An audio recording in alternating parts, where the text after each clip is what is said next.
जय हिंद, नमस्कार। मैं हूं मुंबई से फिर एक बार आपके सामने रविंद्र जैन, देश हित में सदैव तत्पर, बिंदास और बेबाक बोलने वाला, साक्ष्य के आधार पर बात करने वाला। तो दोस्तों, मेरे प्यारे हिंदुस्तानियों,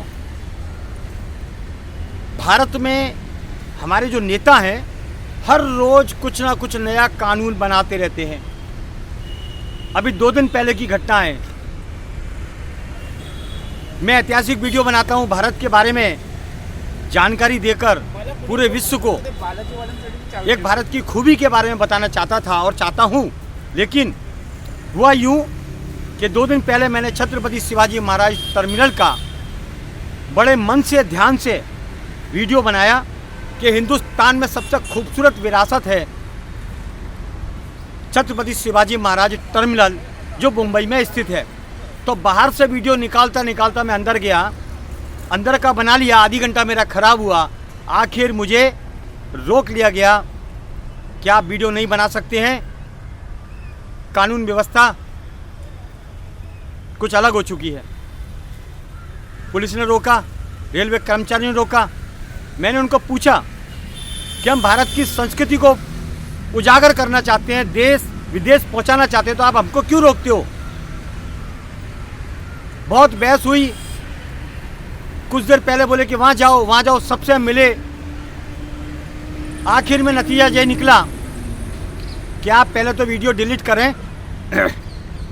तो हमने डिलीट कर दिया।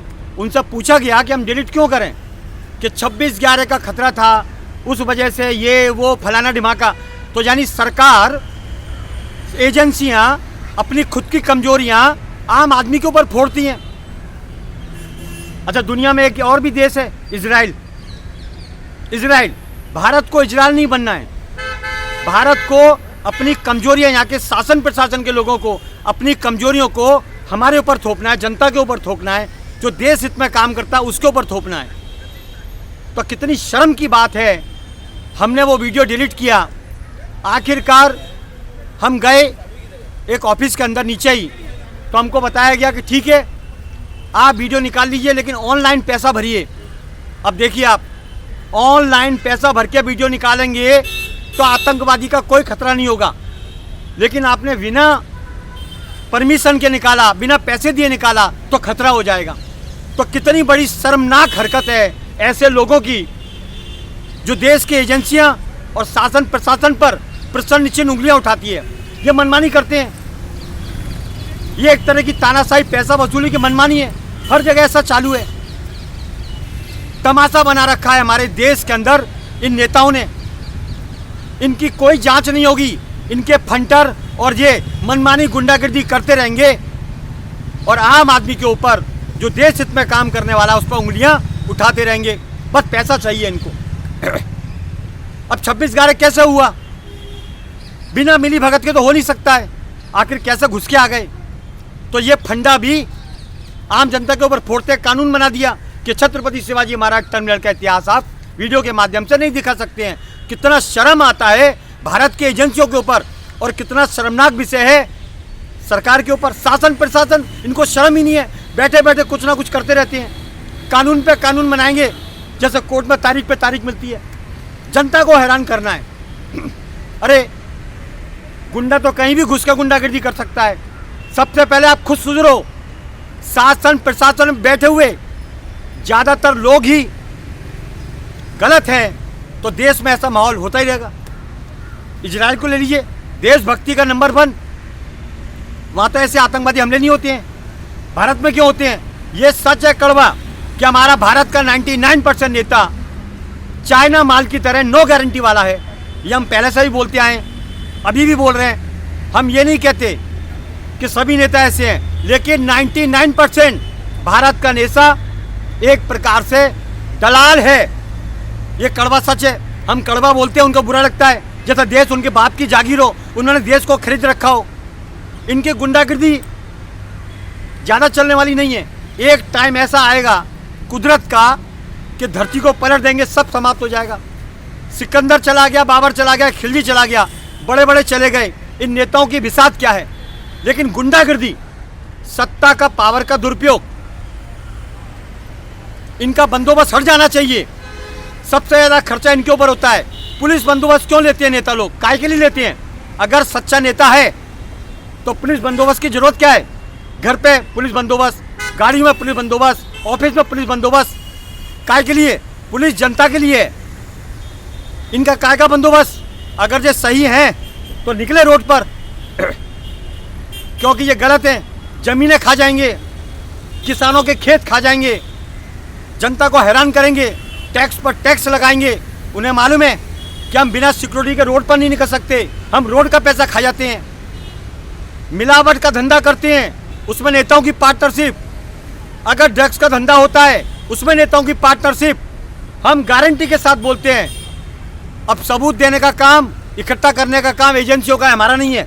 हमें कोई पैसे नहीं मिलते हैं, हमारे पास कुछ नहीं है। जो काम करता है, जिन एजेंसियों का काम है सबूत इकट्ठा करना कि ड्रग्स कहाँ बिकती है, कौन बेचता है, शासन प्रशासन कितने लोग शामिल हैं, वो एजेंसियों का काम है, हमारा काम नहीं है। पर जांच करेगा कौन? शासन प्रशासन में बैठे हुए एक से एक लफंडर मास्टरमाइंड है, सब गलत काम के अंदर भागीदार हैं। उनको पैसा चाहिए, देश से कोई लेना देना नहीं। देश की जमीनें बेचते हैं जैसा देश इनके बाप का हो। अंधा कानून है, अंधा कानून। देश को लूटो, पैसा इकट्ठा कर लो और कोर्ट में तो तारीखें मिलने वाली है। भारत का कानून ही ऐसा है, कोर्ट में तारीख पे तारीख मिलती है, जवानी में केस दर्ज होता है, बुढ़ापे में फैसला आता है। ये है भारत की कोर्ट और कानून, यहाँ का संविधान। आदमी की जिंदगी खराब हो जाती है अगर कोर्ट में चला गया। यही हाल हॉस्पिटल का। हॉस्पिटल में कोई एडमिट हो गया, बीमारी हो कि नहीं हो, बिल तो लंबे लंबे आने हैं। कैसी मानसिकता हो गई है भारत के लोगों की। इसमें कैसा शासन चाहिए जो भारत की जनता को सुकून मिल सके। लेकिन यहाँ पर नेता ही दैत्य हो चुका है, दोगला हो चुका है, चाइना माल की तरह नो गारंटी वाला हो चुका है। तो आम जनता को सुकून मिल ही नहीं सकता। बहुत बुरी कंडीशन है। मौज तो नेताओं की है, शासन प्रशासन की है। हराम का आने दो, पैसा आने दो, मौज करने दो, इनको काम नहीं करना है। शासन प्रशासन में जितने भी लोग हैं, या तो उनको वसूली चाहिए या उनको आराम चाहिए। बिना वसूली के, बिना आराम के कोई काम होता नहीं है। जनता के खून पसीने का काम, मेहनत का पैसा ये लोग चाट जाते हैं। जनता मोहताज हो चुकी है। यहाँ पर शासन, हिंदुस्तान की डोर किसके हाथ में होनी चाहिए? ये चुनाव, ये समय और ये फैसला अब की जनता को करना होगा। जनता को बहुत बड़ा फैसला करना होगा कि भारत की डोर किसको दी जाए। चुनावों के वादे में ये नेता बड़े बड़े सपने दिखाएंगे आपको, बड़े बड़े सपने दिखाएंगे कि हम तुम्हें ताजमहल दे देंगे, हम तुम्हें फलाना दे देंगे, हम तुम्हारे लिए ये करेंगे। लेकिन एक नंबर के झूठे, भारत का नेता एक नंबर का झूठा। सत्ता आने के बाद आपकी हालत खराब कर देगा, क्योंकि कानून उसके पास है, कानून उसके पास है, पुलिस उसके पास है, एजेंसियां उसके पास है, इनकम टैक्स, सेल टैक्स सब उसके पास है। सबको पीछे लगा देगा। ज्यादा उंगली करी आपने, ज्यादा आवाज उठाई तो यहाँ का कायर नेता आपके पीछे लगा देगा एजेंसियों को। इनका धंधा है ये। अगर नेता गलती करता है उसके ऊपर कोई एजेंसी काम नहीं करेगी, क्योंकि भारत का नेता अय्याश है, अय्याश। अंग्रेजों के ज़माने का, मुगलों के ज़माने का ऐसा मानसिकता है। और खुद को क्या बोलता है? भारत माता की जय बोलता है यहाँ का नेता, भारत माता की जय। दोगला नेता है भारत का 99%। अब हमें एक ही उम्मीद है कि पूरे हिंदुस्तान में एक आदमी के हाथ में डोर आनी चाहिए।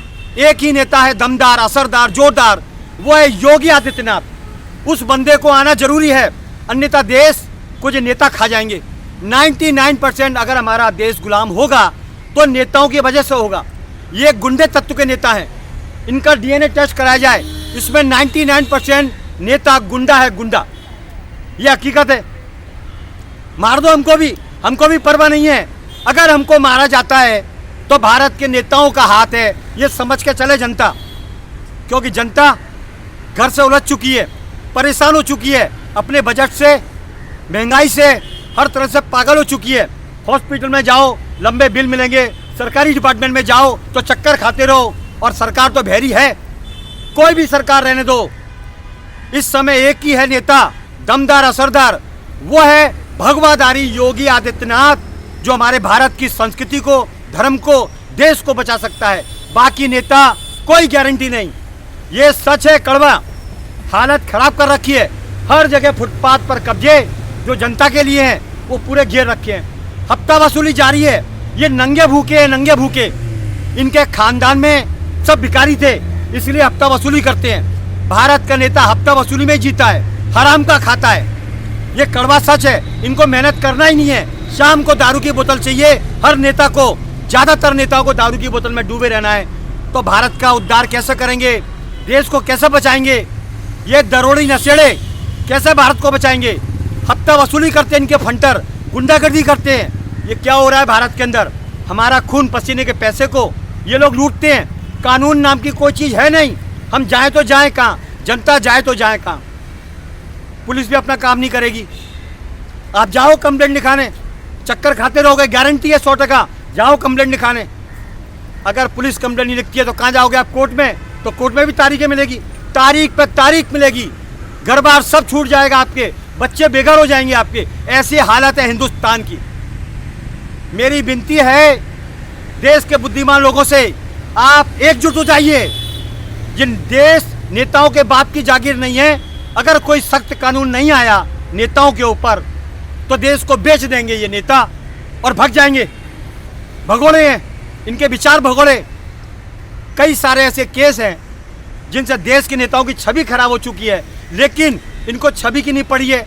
ये मोटी चमड़ी के लोग हैं। भारत का नेता गेंडे की चमड़ी के जैसा है, बहुत मोटी चमड़ी है। इसको कोई फर्क नहीं पड़ेगा, कोई इज्जत है ही नहीं इनकी। इससे सुनेंगे, इससे निकाल देंगे। जैसे कोर्ट में तारीखें मिलती हैं, ऐसा ये नेता वादे करेगा, वादे। सत्ता पर आने के बाद तो ये नेता और अय्याश हो जाता है। गाड़ियों में घूमना, इनके पीछे सिक्योरिटी चलेगी, उसमें अपनी ताकत दिखाता है ये नेता। और ज़्यादातर नेता फुटपाथ से उठे हुए हैं, वसूलीबाजी करके बने हुए हैं। ज़्यादातर नेता वसूलीबाज हैं, आज भी हैं और आने वाले टाइम के अंदर भी रहेंगे। दिशा को बदलना पड़ेगा। जनता से विनती है, देश आपका है। 130 करोड़ की जनता से देश बनता है, इन चंद नेताओं से नहीं। अच्छा नेता चुने, मजबूत नेता चुने, और वो है एक बार प्रधानमंत्री की कुर्सी पे एक बार योगी आदित्यनाथ को बैठाया जाए, तभी जितने भी नेता हैं सबके अकल ठिकाने आ जाएगी। एक भगवादारी से देश का उद्धार होगा 100% गारंटी के साथ। चलिए, तय काफ़ी है। मैं हूँ मुंबई के हुतात्मा चौक से रविंद्र जैन। जय हिंद।